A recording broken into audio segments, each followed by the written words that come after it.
Good evening, I'm Nima Rajan, and this is Forum Daily for Monday, December 5th. And tonight we begin with the latest outlook on food inflation, which is set to remain stubbornly high in the first half of 2023. According to Canada's food price report released this morning, food inflation may rise as much as 7% before prices start to ease. The report predicts a single woman in her 40s, the average age in Canada, will pay over $3,700 for groceries next year.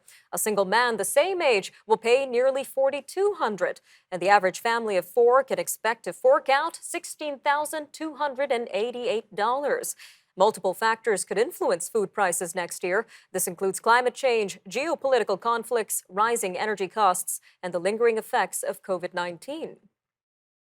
All right, turning to Ontario now, where tensions between the union representing thousands of education workers and the province seem to be calming down. CUPE says its members have voted in favor of ratifying a contract with the province. The Canadian Union of Public Employees says about 73% of its members who voted were in favor of ratification. CUPE says about 76% of the union's 55,000 education worker members voted during the ratification process. The ratification ends an intense bargaining process that saw education workers walk off the job for 2 days. This was after the government passed and then later repealed legislation that imposed a contract on them. Well, it looks like Alberta's new premier continues to face backlash over her new Sovereignty Act. The opposition NDP says it won't support amendments to the bill promised over the weekend by Premier Danielle Smith. Ms. Smith told a radio audience that changes will be debated this week to her bill. She said the changes will particularly target the section that gives Cabinet unfettered power to rewrite laws behind closed doors without legislature approval.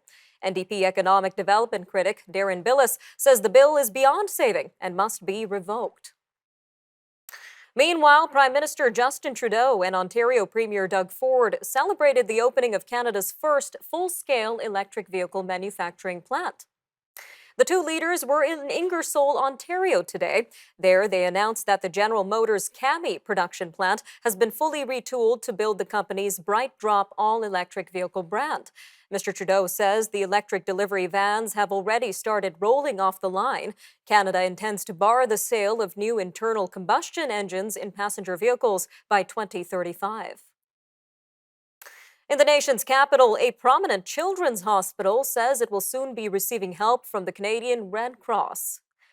CHEO says a massive wave of respiratory illnesses has stretched resources to the breaking point. It says a small contingent of Red Cross personnel will arrive as of next week to support clinical teams. Infectious disease experts are urging parents to get children 5 and under in Ontario vaccinated against COVID-19 and influenza ahead of the holiday season.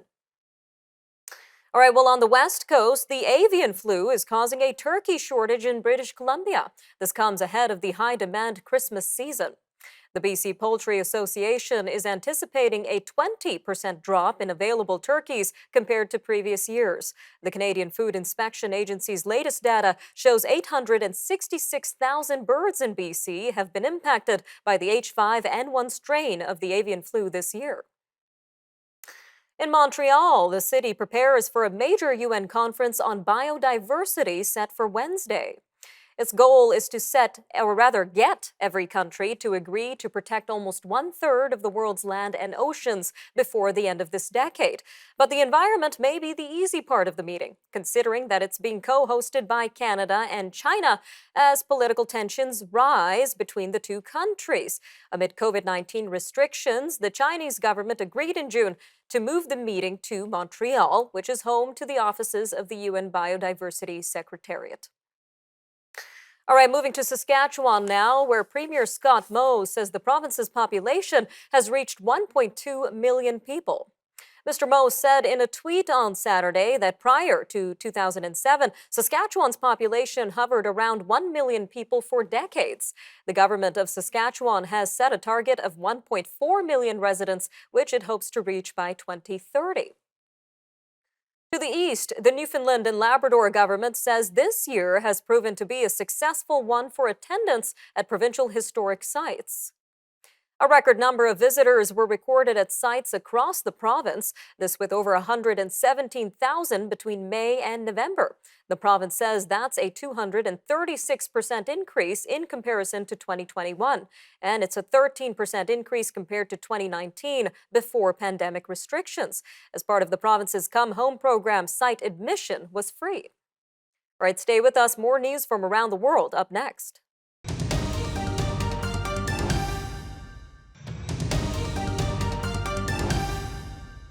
An average family of four can expect to fork out nearly $16,300 for groceries next year.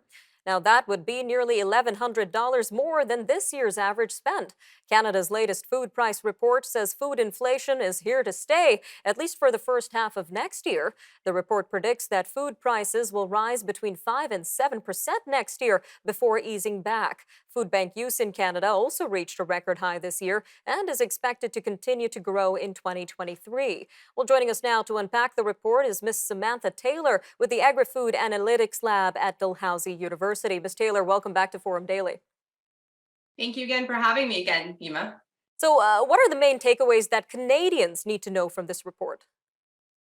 For sure. So I wish I was bringing a little bit better news, but right now what we hope that Canadians know is just to be prepared that while they are feeling the crunch with housing, with utilities, and with the economic slowdown, this crunch is likely to continue well into 2023.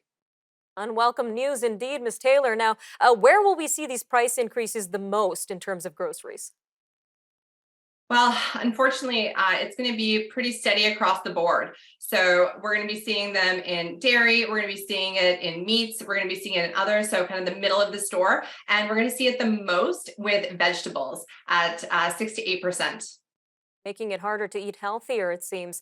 Now, what are the main reasons driving these cost increases across the board here?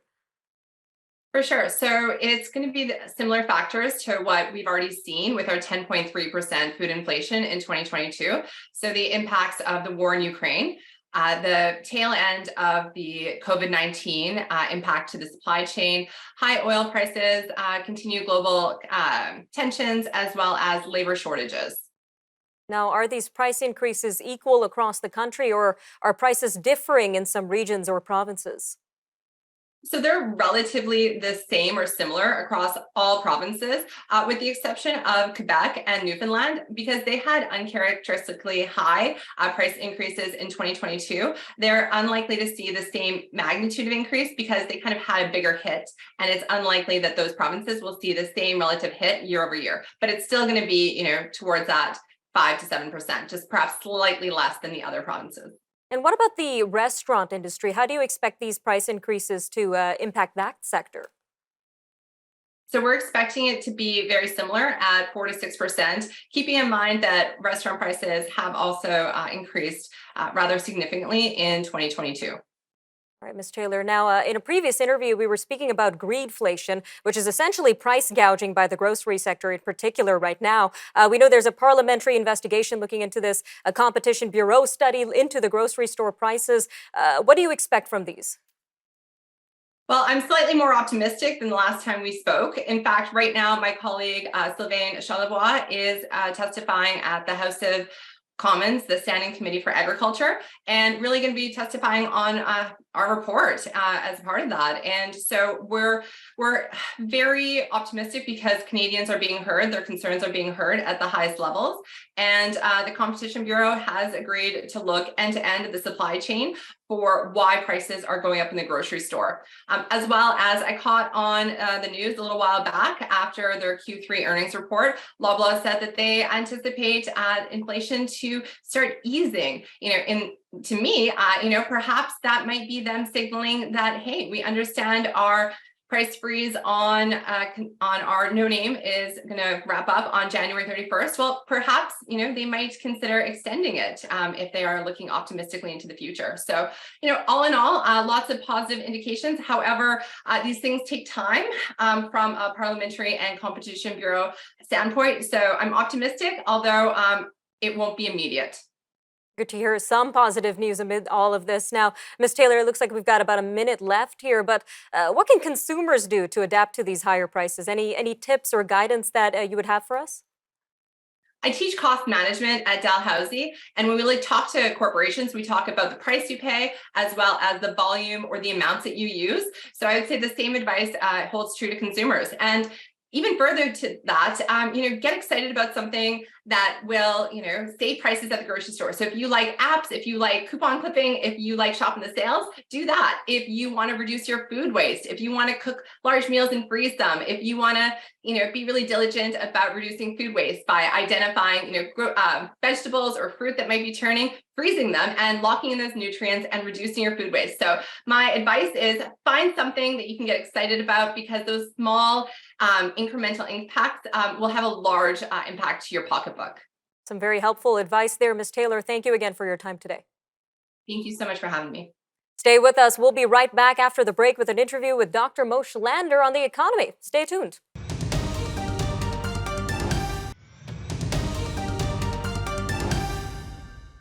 The economic outlook for 2023 continues to look disappointing as Canada's top banks make moves in preparation for a widely expected economic slowdown next year. This comes as central banks around the world tighten their monetary policies to tame soaring inflation. And banks aren't alone in thinking that the upcoming year might be a difficult one economically. According to a recent Nanos poll of over 1,000 Canadians, 9 in 10 believe there could be a recession in 2023. The survey came following a Royal Bank of Canada report in October predicting a possible recession for the first quarter of next year. On Wednesday, RBC CEO Dave McKay was quoted saying that the bank was bracing for a possible brief and moderate recession. Well, joining us now to give us an idea of what this possible moderate recession could look like for Canadians is Dr. Moshe Lander, professor of economics at Concordia University. Sir, welcome back to Forum Daily. Hello. Now, the outlook for 2023 continues to look quite concerning, according to recent reports and surveys. So what is your take on all of this, Dr. Lander? I mean, the economy is going to slow down. Is it going to slow down to a point that we have 2 consecutive quarters of negative GDP growth? I don't know. The comment that you made earlier about that it might be brief and moderate is probably a good one. I think the issue is that when you said 9 in 10 Canadians expect a slowdown, the reality is that if you believe it, you'll make it happen. It's a self-fulfilling prophecy. So I think a little optimism is needed here. Well, that's an interesting point you make, Dr. Lander. Now, in terms of this brief and moderate recession, according to Dave McKay from RBC, is this prediction in line with what other economists are saying? Yeah, there's the old joke that, economists have correctly predicted 9 of the last 5 recessions. So I'm sure that if you ask enough economists, you'll get a wide range from we're in no danger to we're going to experience strong growth. I think the general consensus is at least that there is a slowdown coming. And again, it's just we're teetering at that 0%. Some are slightly above, saying we can avoid recession. Some are going to say that we're slightly below. But I don't think there's any real disagreement that the economy is much slower now and will be in 2023 than we were at the beginning of 2022. So what could this economic slowdown look like for Canadians?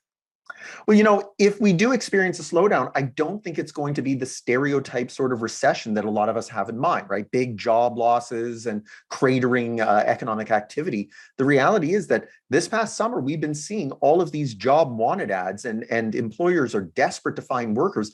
I think the likeliest outcome is they're probably just going to say, you know what, we're going to stop looking for now. And when things get better, we'll start looking again. That means that they'll probably work with the existing labor force that they have now. And so unemployment probably won't go up substantially. And so that would be a real change. And because of that, I think that the amount of economic activity that goes on might slow down a bit. But the fact is, if you have this pool of labor that's still there, you're probably not going to see a lot of cratering economic activity. And are there any particular sectors of the economy that might be hit harder than other sectors that we should know about? It's the usual list of suspects, right? So you're probably going to see construction and the housing market see slowdown. Retail sales could find that there's a slowdown going on. Food and beverage sector could get hit again after recovering slightly from COVID. Hospitality and travel and tourism might fall as well. So all of those things that are considered to be the luxury end of the economy might take a hit, but the staples are probably going to continue to roll on, especially with inflation. We've realized focus our energy on making sure that we have our basic needs met, and we'll figure out the rest later. All right, Dr. Lander. Well, are there any positive economic outlooks for the coming year? Yes, absolutely. What goes down must go back up. So even if we see that there's a recession, it is probably going to be a 2023 phenomenon only, and we'll recover in 2024. And the Bank of Canada is probably going to stop their interest rate hikes sometime in 2023 as well. I know that that's not necessarily positive news in that interest rates will go down, but at least the pain of how fast and how much they've gone up will stop. And so at least we can kind of figure out how we're going to make our mortgage payments going forward. All right, Dr. Lander, about a minute left here, but any advice for Canadians in terms of preparing for this upcoming year? Figure out what's essential and make sure that you're allocating your resources towards those things that are essential, and what's not essential, set it aside, hold on to it. And when you get a better lay of the land, you can decide whether you want to spend on those non-essentials. Interesting advice there, sir. A quick 45 seconds here, but what are you keeping your eyes on amid all of this geopolitical and economic uncertainty? Well, one of the things that I said at the beginning there was as long as there's no new surprises. And unfortunately, 2022 has been a world of surprises. And that's after 2 years of more worlds of surprises. So the real issue is then, is 2023 going to look something like pre-pandemic? Or are we going to continue to just see these things that we just didn't even know could happen? If they happen, then all bets are off. And we could be talking about a steep recession. But otherwise, as long as the known unknowns remain the same, we should be good. Lots to keep our eyes on. Dr. Lander, again, thank you so much for joining us today on Forum Daily. Anytime. Stay with us. We'll be right back after a short break.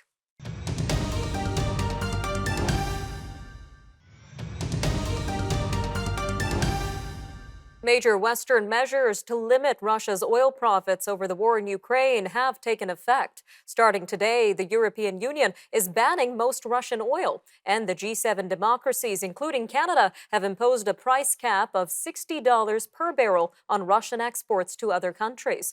But the impact may be blunted because that's near the current price of Russian oil, and because Russia has been able to reroute much of its European sales volume to China, India, and Turkey, although at steep discounts. Well, as the conflict in Ukraine continues, Russian President Vladimir Putin has driven a vehicle across a bridge to Crimea, which was damaged by a truck bomb attack in October. The bridge links Russia's mainland with the Crimean Peninsula, which Moscow annexed from Ukraine in 2014. Meanwhile, after a barrage of missile strikes, Ukraine's Air Force says that it shot down more than 60 missiles, among 70 fired by Russian forces in latest launches. Moving to China now, as the country eases some of the world's most stringent anti-COVID controls. But the authorities have yet to say when they might end a zero-COVID strategy, which confines millions of people to their homes and has set off protests and demands for President Xi Jinping to resign. For the first time in months, commuters in Beijing and 16 other cities are now allowed to board buses and subways without a virus test in the previous 48 hours. Well, amid the ongoing protests in Iran, a lawmaker says his government was paying attention to the people's demands. His remarks came a day after a top official suggested that the country's unpopular morality police has been shut down following months of nationwide protests. Human rights groups claim the anti-government protests have left 470 people dead. The protests were sparked by the September death of a woman 3 days after her arrest by Iran's morality police for a headscarf violation. All right, turning to Sudan, where the country's ruling generals and the main pro-democracy group have signed a framework deal until elections. However, key dissenters have stayed out of the agreement. The deal pledges to establish a new civilian-led transitional government, which would guide the country to elections and offers a path forward after the October 2021 coup. It was signed by Sudan's two top generals and the largest pro-democracy group, Forces of Freedom and Change. All right, looking south of our border now, as authorities investigate an electrical attack in North Carolina as a targeted criminal act. Police in North Carolina are working to determine who shot up a power substation and left tens of thousands of people without electricity. These power outages could potentially last for days. Schools in Moore County are closed, and authorities have not yet determined a motivation. Well, the death toll from the tragic flash flood in South Africa has risen from 9 to 14. It swept away members of a church congregation along South Africa's Juxkihi River in eastern Johannesburg on Sunday. Rescue teams today resumed search operations for at least 3 people still missing. Members of the congregation were participating in rituals along the river when a flash flood swept away several of the worshippers. To another natural disaster in Indonesia now. Improved weather conditions have allowed rescuers to resume their search for possible victims. This comes after the highest volcano on Indonesia's most densely populated island erupted. The eruption, triggered by monsoon rains, saw Mount Semeru in the East Java province spew thick columns of ash more than 1,500 meters into the sky. It is not yet known if there have been any casualties. Well, in some good news for people facing drought in East Africa, the first shipment of grain as part of Ukraine's own initiative has arrived in Djibouti for delivery to neighboring Ethiopia. The grain from Ukraine shipment comes amid the region's worst drought in decades. Ukraine's embassy in Ethiopia confirmed on Monday that the 25,000-ton shipment is separate from a United Nations World Food Program effort, which has funded humanitarian grain shipments from Ukraine. And when asked to sum up 2022 in a word, the public has chosen a phrase. The Oxford Dictionary says goblin mode has been selected as the word of the year by online voters. It defines the term as a type of behavior which is unapologetically self-indulgent, lazy, greedy, and typically enacted in a way that rejects social norms or expectations. Now, despite being relatively unknown offline, goblin mode was the overwhelming favorite, winning 93% of the more than 340,000 votes cast. All right, I'm Nima Rajan, and that'll do it for your look at national and international news for today. Remember, for more news on demand, you could always visit our website, thenewsforum.ca, and make sure to follow us on our social media accounts. Take care, Canada. We'll see you next time on Forum Daily.